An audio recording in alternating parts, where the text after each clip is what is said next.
Hi guys, and welcome back to my channel. So in today's video, we're going to keep it really casual and just sit down and talk all about my first trimester. This is going to be a complete recap of the first trimester of pregnancy for me, and I really hope you guys find this video informative and helpful if you are pregnant or you are considering getting pregnant, or you're just simply curious. This is just my experience of what pregnancy has been so far. So if you guys like this kind of video, I would love to have you stick around. Like I said, my name is Sarah and I have my bachelor's of science in nutrition dietetics, and on this channel we talk a lot about nutrition and pregnancy, healthy lifestyles, that kind of stuff. So I'd love to have you stick around and join us on this journey, especially during pregnancy. So let's go ahead and jump right into my first trimester. This is going to include anything I felt, from symptoms to cravings to nutrition, fitness, what I bought during the first trimester, all that kind of stuff. So if you guys like this video, be sure to stick around and let's go ahead and dive in. So I have my computer right here because I made a lot of notes so I won't forget anything to talk about in this video. But the first thing that we're going to talk about are symptoms. And I found out I was pregnant at 4 weeks exactly. That stick turned positive within 5 seconds. It was insane. I was incredibly pregnant. I'd had a blood test a few days after I found out at home that I was pregnant. So it all happened very quick and I wasn't super expecting it. So it really hit me like a ton of bricks that yes, I am pregnant and my body is taking to this very quickly. So for the first few weeks, I felt great. I had no symptoms. I thought I was going to be one of those lucky people who had nothing. And I was so excited about that. And then week 7 hit, I was done. It was awful. I have never been so sick in my life. I was nauseous 24/7. I was vomiting twice a day. I was fatigued pretty much all the time. My bloating was out of control. I had really bad insomnia, like really bad, where I couldn't sleep, like fall asleep for hours. I would just toss and turn, and that was miserable. I had food aversions, I lost weight, and my anxiety was at an all-time high. So I was all over the place. It was miserable. I was working full-time. I had a lot of stressful things happening in my life at the moment. And so it just really felt like, at this pregnancy, on top of everything that was currently going on in my life, it just felt like an absolute dumpster fire for weeks. And like I said, it started at week 7. And I remember going out to breakfast with some friends right after the food aversions hit and the sickness set in. And it was so miserable because I couldn't eat the food. Nothing sounded good. I just wanted to throw up the entire time we were there. I powered through, but it was tough, let me tell you. I spent a lot of time working from the couch because I could not sit for a long period of time. It made me so nauseous. A few things seemed to help, but nothing really cured the all-day nausea. I didn't take any nausea pills. My doctor did prescribe them, but I didn't want to take any kind of medication. I wanted to just kind of deal with it on my own. And it wasn't like I couldn't function during the day. I was still able to move. I was still able to go to the gym a few times a week. I was still able to do a lot of things that I could do before pregnancy. I just felt really bad. So, well, I wasn't vomiting, 10 times a day. And twice a day is still not very fun. So I definitely experienced that, but some of my friends didn't have any of that at all. Like one of my friends here is pregnant now and she only was tired, like no other symptoms. And some of my other friends had nausea but never vomited. Other friends had the food aversions and the nausea but weren't super tired. Like everyone is different and every pregnancy is different. So talk with your doctor if you have any questions or concerns, because what isn't happened to me may not happen to you and vice versa, right? So that was just my experience. And I also didn't know that insomnia was such a big pregnancy symptom. And it wasn't until I talked to my sister-in-law, who's also pregnant, did she then say, yes, insomnia is terrible during pregnancy. And I've never suffered with insomnia before. So that was definitely a shock. So since we were just talking about the nausea, what did I do? And was anything helping me in that moment? So a few things did kind of help. The first that I really found were plain crackers. And I wasn't eating every 2 hours. I know some people have said that that helps them. For me, that really didn't work because I was just nauseous all the time. And I just found that like munching on plain crackers felt really good. It seemed to absorb a lot of the acid in my stomach. It really settled me down a little and it just felt good. It was something I could easily tolerate, especially when no food sounded good. So, and that's also really hard when you know you're supposed to be eating, but nothing sounded good and I had no appetite. So plain crackers, total lifesaver. Also, other things that I really tried to fit in my diet is protein every single day and really prioritizing that. So it could be something as simple as plain Greek yogurt, which I lived off of skyr yogurt for weeks. And I love skyr yogurt in general, but in particular during the week 7 to 12 mark, I was like, it was really rough. So I was just eating a lot of plain Greek yogurt. That was super helpful. Cottage cheese, if I could tolerate the texture, some days I could, some days I couldn't. And then for like breakfast, lunch, and dinner, some sort of protein, right? So chicken, beef, turkey, maybe some bacon. And if I could try to get it down, I would, because protein, research has showed that protein can possibly help to curb nausea. It won't completely take away the morning sickness, but it might help a little bit because it increases a hormone called gastrin. So that possibly could be the reason why. But I mean, again, I can't tell you if any of that helped or not. It just didn't make me feel as terrible. Like I would just kind of be munching on things throughout the day, just whenever it sounded good. So other things that I really enjoyed were cold oranges. Oh my gosh, especially over the last few weeks, cold oranges have been hitting so hard.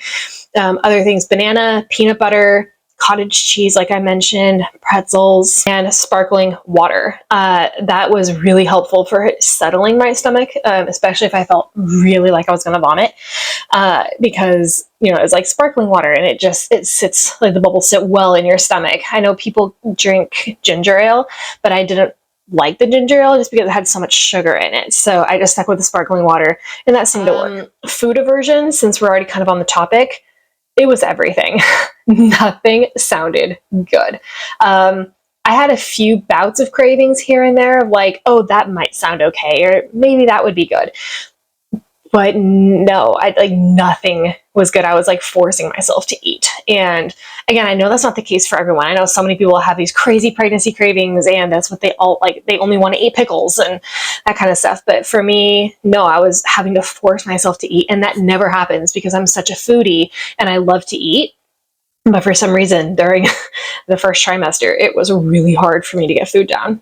And now that I'm almost at 13 weeks, I am starting to feel more and more like myself, like how they say the second trimester bliss, right, is upon me. And I'm really hoping that I'm over the hump of just all the nasty symptoms, because I know they can linger for some people, but I'm really hoping that over the last few days, since they have subsided, that they just keep subsiding and they can just stay in the past, because I don't want to deal with them anymore.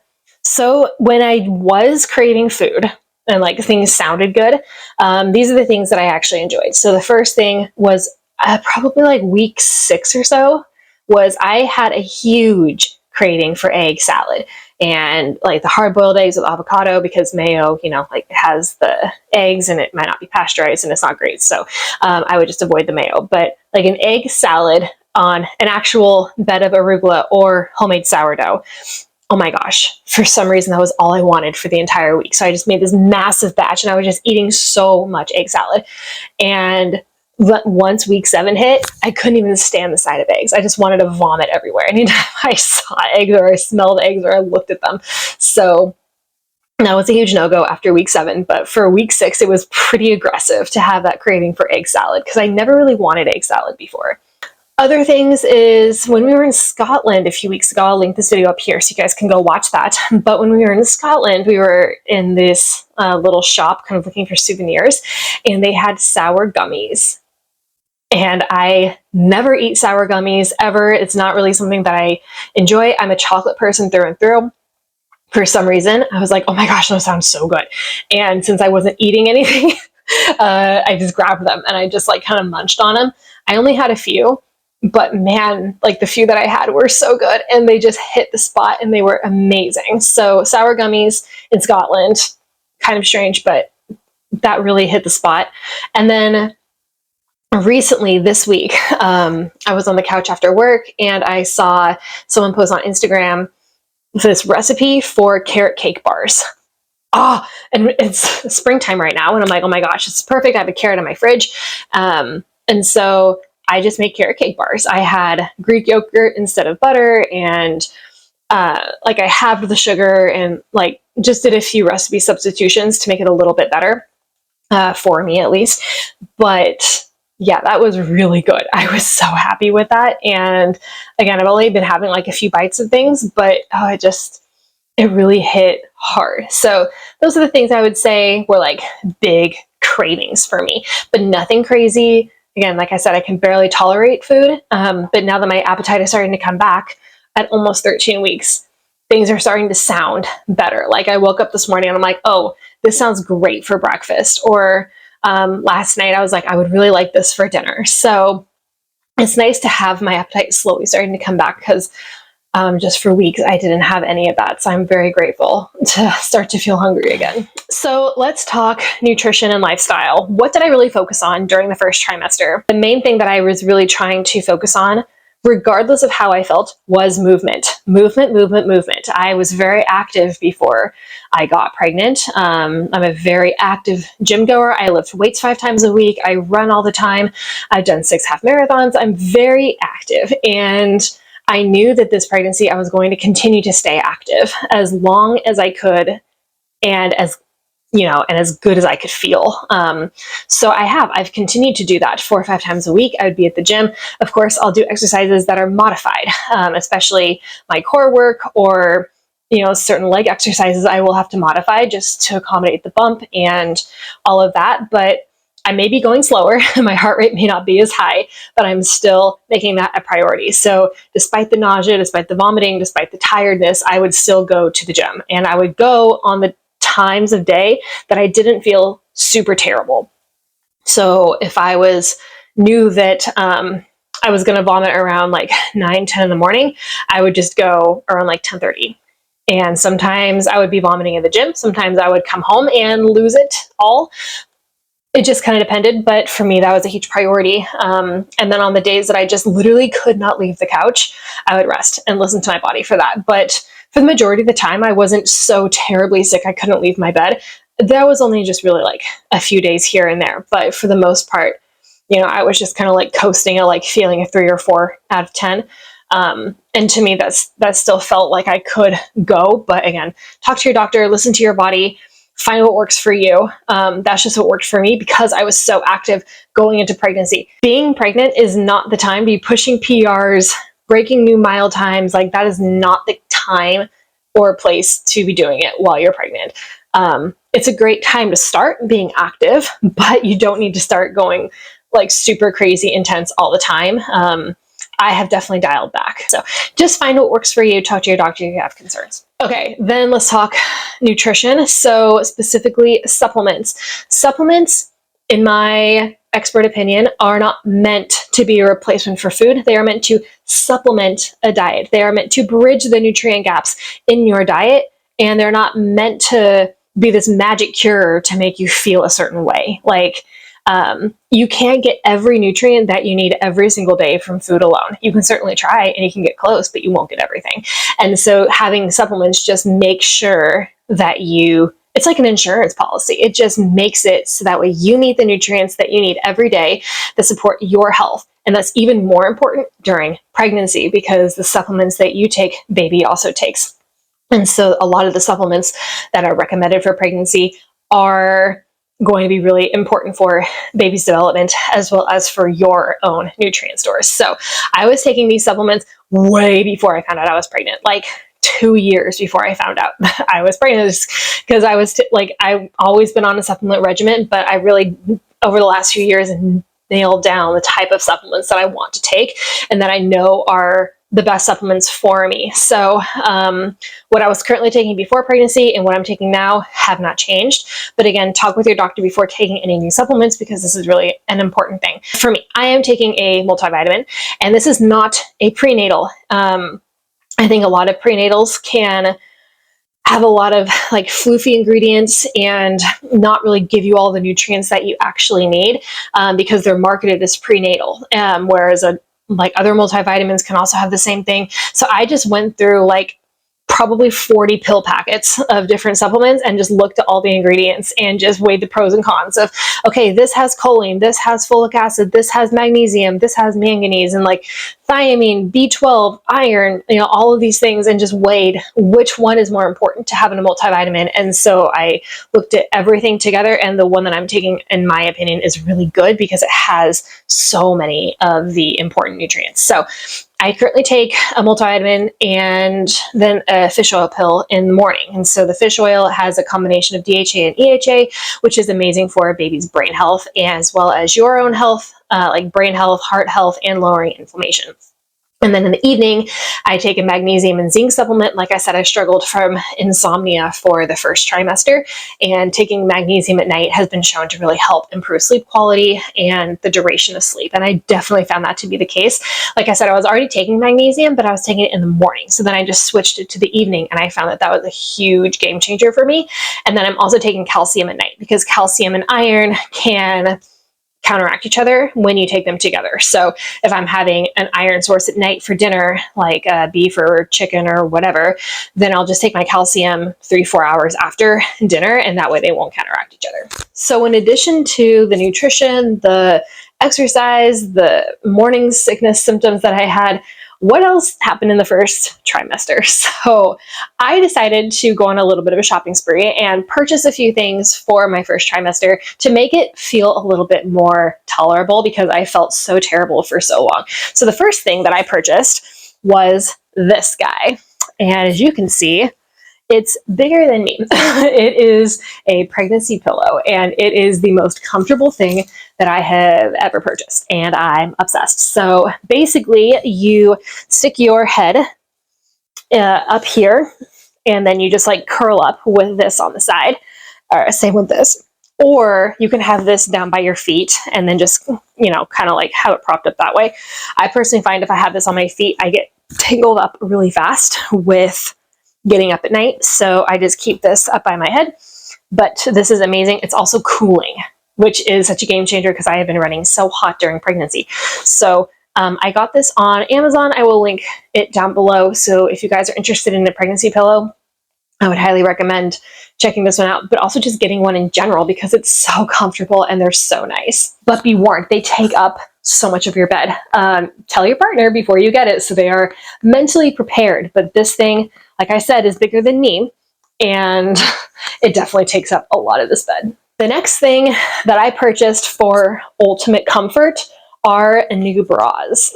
So this is a little bit weird to talk about, but we're all girls here, so we get it. These bras are amazing. I got them from H&M. They were super affordable, but what I like so much about them is that they are stretchy. There's no clasp in the back, so it makes it really easy for on and off and just overall comfort. I don't feel it at all throughout the day. They're not tight, they're not constricting, and the big thing for me was I needed the cup to expand. I didn't want anything too rigid. I didn't want anything that was going to be constricting. I just wanted this part to expand.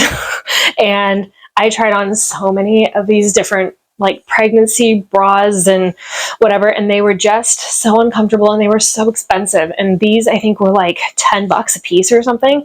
I've had them for almost a month now and they've held up perfectly. I wear them every day. They look great, and like you can't really see them under clothing, and they just go great with everything. I sleep in them. They're so comfortable. I am actually obsessed. And I know so many people have been using like the Skims bras and they highly recommend them. I didn't buy them because I wasn't sure how much more I'm going to grow, because I am in only my first trimester. I have no idea how much bigger I'm going to get, if I get any bigger at all. I did size up 2 in these from my normal. These are a size medium. I usually get an extra small, but because I've grown so much up top, I needed some extra room. So, wonderful. Absolutely love these. Again, I will link them below if you are interested in just something like super comfortable and casual and just kind of enough to like get you through the next stage of pregnancy. Because if I do get bigger, like it's not a big deal to get rid of them, right? And then the last thing that I purchased is a bit of splurge, but I am not upset about them. They are high quality bougie pajamas. As you can see, they are black with this white piping around the edge. They are so buttery soft. They are so comfortable. I am actually obsessed with them. So I got the shorts version and the long sleeve version because I found out I was pregnant in the winter. And then I love these so much, I bought them in the shorts version. And so these are so amazing. They're from the brand Intimacy, and they are heavy, but yet they're so soft and comfortable. And when you feel so sick all the time, you want comfy things. So make sure you get yourself a really nice pair of pajamas. It doesn't have to be these ones, but I will link these below because I really do like the quality. I know Target has great ones. Like, just, you know, you can shop around, right? They don't have to be crazy expensive, but find ones that are really good for you and that are so comfortable. Because you will wear them all the time, and you're going to really be grateful that you have them, especially when you're so sick. I almost forgot to mention that I had to buy pregnancy safe skincare. So I did a lot of research to figure out like the type of skincare that I could use. And this is my lineup here. So I have the Advanced Snail Mucin Power Essence for a serum that really helps with hydration. I have the Copper Peptides from The Ordinary, which is amazing for vitamin C and just like overall peptides, great for your skin. So I use this Snail Mucin in the morning and evening, and then the peptides in the morning only. And then I also use niacinamide because I cannot use retinol anymore. So I switched to niacinamide for the evening. And then I'm also using this Advanced Snail All-in-One cream for morning and night as a moisturizer. And wow, that's so nice. And then I'm also using this La Roche-Posay 50 Plus sunscreen. And this is great pregnancy. You have to be really careful with the type of sunscreen that you're using when you're pregnant. So the second I found out I was pregnant, I switched a few of these products. So basically I was only using the Snail Mucin serum and the peptides before pregnancy. So I just kept those, but then I just purchased the niacinamide and the snail cream and a different sunscreen because I was using, like I said, retinol, and that's not great for pregnancy. So I just got that. And I also purchased this stretch mark cream from Palmer's.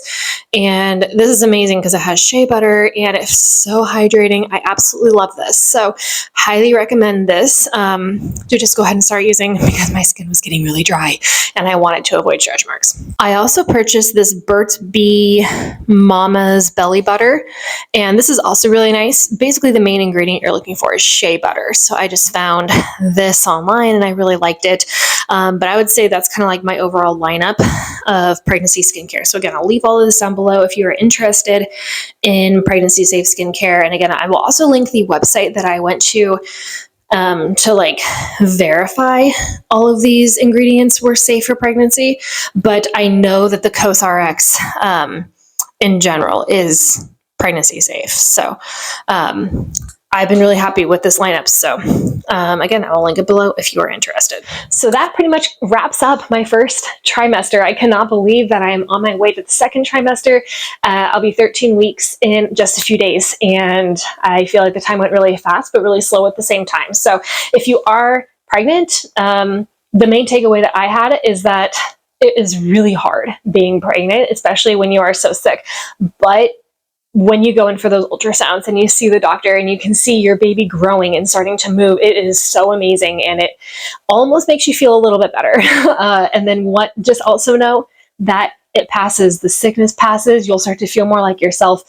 So just hold on until you get to close to the second trimester, and then you should start to feel a lot better. And I really hope that you don't experience all of these crazy symptoms that I did, because it was just not fun at all. But if you guys like this video, again, don't forget to give me a thumbs up, subscribe to my channel. I'd love to have you back. Again, we talk a lot about pregnancy, nutrition, lifestyle, travels, my life overseas, that kind of stuff. I'd love to have you stick around for all of that. So thank you again so much for watching. I'll see you in my next video.